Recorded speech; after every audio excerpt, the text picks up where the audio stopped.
Welcome to Screw the Commute, the entrepreneurial podcast dedicated to getting you out of the car and into the money. With your host, lifelong entrepreneur and multimillionaire, Tom Antion. Hey everybody, it's Tom here with episode 1011 of Screw the Commute podcast. Today I'm going to give you some cell phone video tips, and really the tips would work on any kind of video camera, but everybody's using cell phones now, so that's what we're going to talk about today. Hope you didn't miss episode 1010.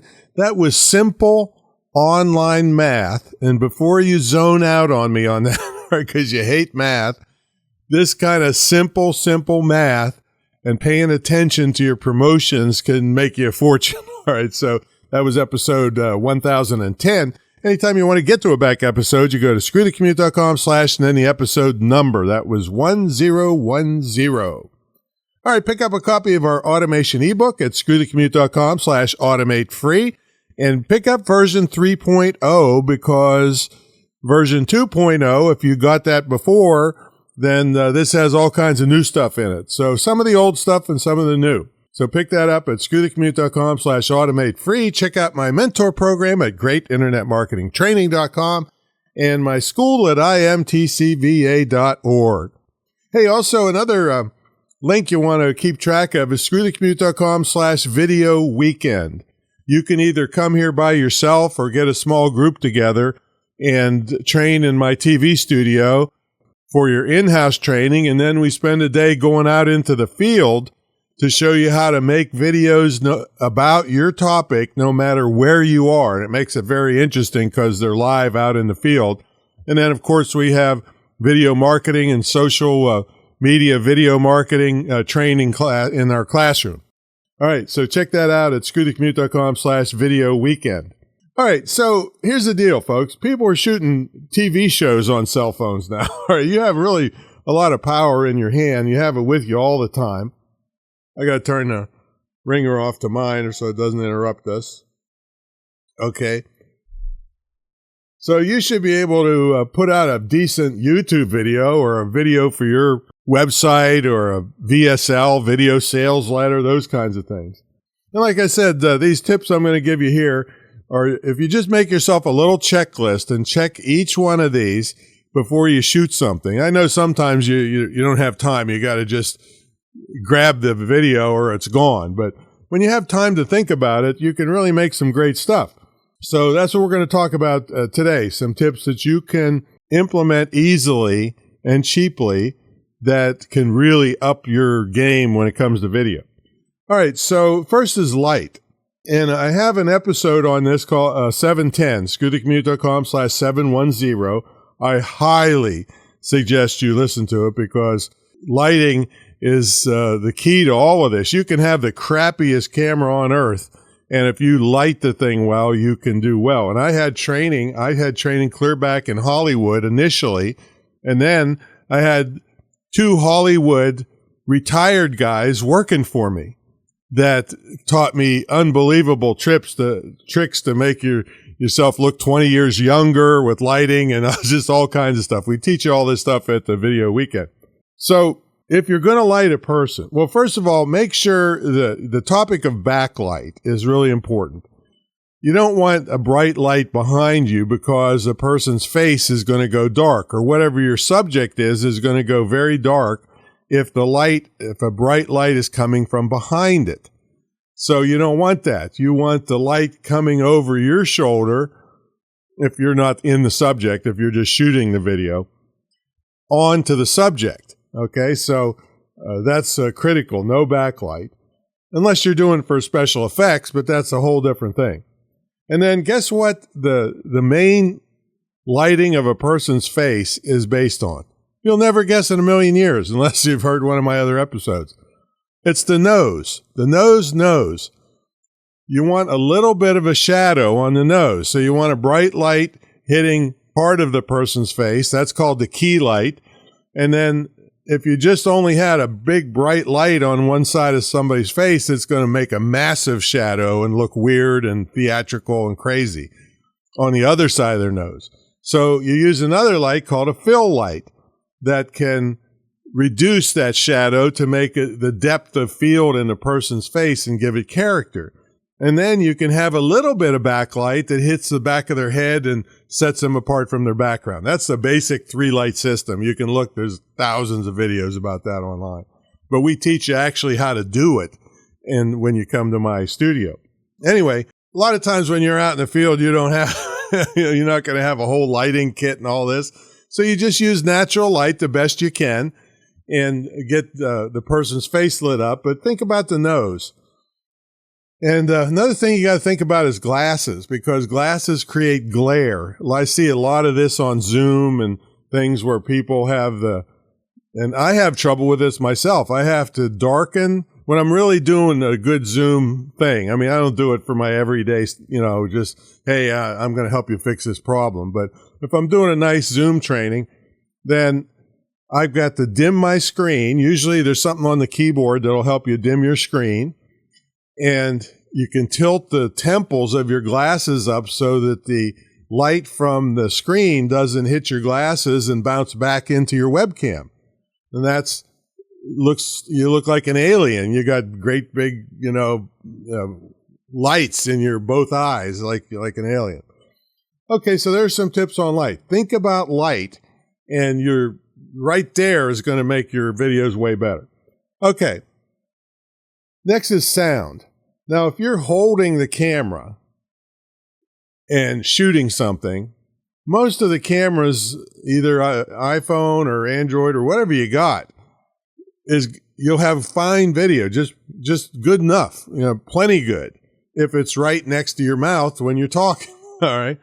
But as soon as you get 1 foot, 2 foot, 3 feet away, it starts to go downhill fast. And the rule that we have, and I'm a professional in this field, and I was trained by Hollywood professionals, is that people will put up with bad video, but they will never put up with bad audio. And so you've got to have decent audio. So if you plan on doing selfies or doing stand-ups where you have the thing on a tripod and you're standing back talking about something, you got to have some type of external microphone. Now, super cheap is to get a clip-on microphone with a really long cord. That's about as cheap as you can get, but you have to make sure that it plugs into whatever cell phone you have or whatever camera or GoPro or whatever you got. And I don't even know if GoPros allow external mics. Maybe there's some of the newer ones. I don't know.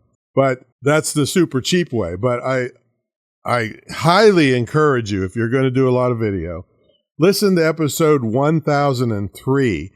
I got this DJI microphone that I was using when I have a high level drone. DJI makes drones and electronic stuff like that, but their microphone kit is just freaking fantastic. And I covered that on episode 1003.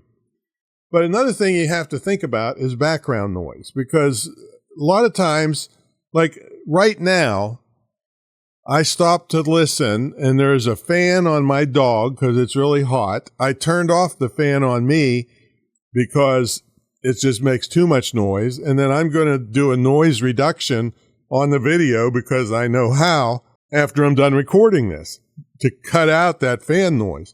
Sometimes you can't do that, but sometimes you want the background noise. If you're out on the street doing a live thing, you might want the cars going by and beeps and sirens and that kind of stuff. But sometimes you got wind that you don't notice, but the microphone notices. So you have to have something on the microphone or hide them. And this sounds bad, but the little fuzzy thing that goes on the microphone in the business is called a dead cat. All right. But sometimes you have that. Sometimes you put it underneath your shirt or your blouse or your coat. Because wind noise, unless you're covering a hurricane for the news channel or something, that doesn't make sense to have that loud noise on there. So the problem in your home is that you tune these sounds out because you live in them all the time. I had this one lady, I'm saying, what's that click, click, click in the background? She says, what are you talking about? I'm sitting here by myself. She had a giant grandfather's clock, I think they call them, going click, click, click. and she had tuned it out because she lives there. Another guy had a fish tank. I'm saying, why does it sound like you're underwater? You're bubbling. He had a fish tank right next to where he was recording, and he had zoned it out. See, so you have to pay attention to those kind of things, or you're creating enormous nightmares for if you have an editor, or if you're trying to edit yourself, or you have to throw it away and do it again someplace else. See, so pay attention to sound. All right, now this next section is sometimes stable / sometimes not. So this is about putting your camera on some type of device like a tripod. Now, I highly suggest, this is one of the best things, there's millions of them on Amazon, a selfie stick tripod. I have one that goes to 6 feet tall, but it folds down where I can use it and have a good handle on it. I hold the tripod legs when they're closed, and it's a selfie stick, but I can also let the tripod legs open and sit it down, raise it up to 6 feet, and talk right into it on the thing. And I think it was only like $22. So this is really important to have something like that handy, both for selfies and for when you want to stop and put it somewhere and have it be very stable. All right, so that's that. Here's the thing. Remember I told you I was trained by in Hollywood, but then I ran into a guy named Gary Smith. He was a retired editor all the way back to Star Wars, Emmy nominated for his work in Hollywood, retired.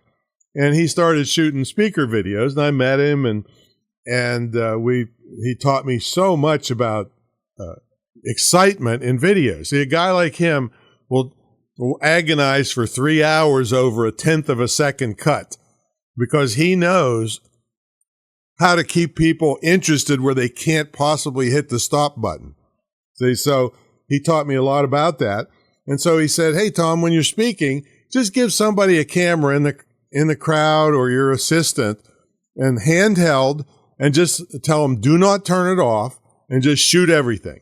Shoot people, shoot you, shoot everything. And a good editor will find the shakiness and turn it into excitement in the video. See, so if you have a good editor with those kind of skills, I mean, it's hard to get those kind of skills, I got to tell you. But shoot everything, and then a good editor will put it together and make you look better than you ever thought you could. Okay. Oh, and speaking of that, I forgot about in light. Yeah, this other Hollywood guy was retired, came to work for me, and all the celebrities wanted him to shoot their promos. You know, they even covered his divorce in People magazine, I think. I don't know. But he was a big shot in Hollywood before he retired. And he showed me a lighting technique, which we teach you when you come to the studio. It'll take 20 years off of your face. I mean, it's unbelievable. Right? And people were just going crazy when we taught them this. Okay, let's see. What's next here? So sometimes stable, you need a stable picture, and sometimes not. Let it just shoot everything, and if it's a little bouncy, see, a lot of your cameras have stabilization in it, so a little bit of shakiness, it doesn't show up because the camera takes care of it. But if it's a lot of shakiness, it can be used to your advantage. All right. Okay. Next thing is framing your shot. Well, close-ups are better. They make a bigger impact when you fill the screen up with stuff. But if you're shooting people or specific things, think of a tic-tac-toe board, and at the top two places where the lines cross, like off to the side on right, off to the side to the left, that's considered one of the best framing to have. It also gives you room to put text on the video if you want to, bullet points and things, graphics, and still have the main subject in the picture. So that's a little bit about framing. And then vertical versus horizontal. This is kind of funny because in the old days, if you shot your cell phone vertical, people would make fun of you. You're an idiot. You're the dumbest person on earth. And now it's almost switched to if you shoot horizontal, you're the dumbest person on earth. Not really, but this was long before YouTube Shorts and Instagram Reels and Stories, Facebook Stories, and all these vertical TikTok, all this stuff. See? So you have to think about, okay, what is my use for this video? Is it going to be a story, a reel? Is it going to be a TikTok? Or is it going to go on standard YouTube, not YouTube Shorts? See, so you got to think about those things. Now, if you practice and are careful about it, you can shoot a horizontal video, but frame things a little bit different than the tic-tac-toe board I was telling you about, so that an editor can flip it vertical and it can still be usable. See, so you can get dual purpose out of them. So, but you need to think about these things ahead of time. If it's only for YouTube, like I'm doing stuff for right now for the Amazon Influencer Program, and they want horizontal pretty much. So, okay, so I'm not even bothering with any vertical for that. Some people are shooting verticals and they're putting them in there, but mine appear to have greater impact because they're horizontal and fill the whole screen up and all that. You can put thumbnails on them and everything. So you got to think about what's the purpose and how's it going to be distributed. And then one other thing is there's loads of what they call teleprompter apps. And these are, now again, I'm in SAG-AFTRA, the Actors Union for, 100 years now. But when I was up in DC, we had training classes on teleprompter. And what I can assure you is that the closer you are to these, kind of half-assed teleprompters, the worse it's going to look. You're going to look beady-eyed and untrustworthy. Because a real teleprompter, you look through a piece of glass directly into the camera lens as you're reading your script. But these other ones, there's tons of teleprompter cell phone apps, and I'm all for them. Really, I am. But the closer you are, the edge of the text can only get so close to the edge of where the camera is on the edge of your cell phone. And what it's going to do is you're reading, but your eyes aren't looking at the person. They're looking down. And the closer you are, the more noticeable it is. So if you're going to use some of those things, back up. You got to back up, make the text big. They have little things where you can, a Bluetooth thing where you can change the speed of it remotely. There's all kinds of stuff out there now. They even have one that'll hang on your screen of your desktop.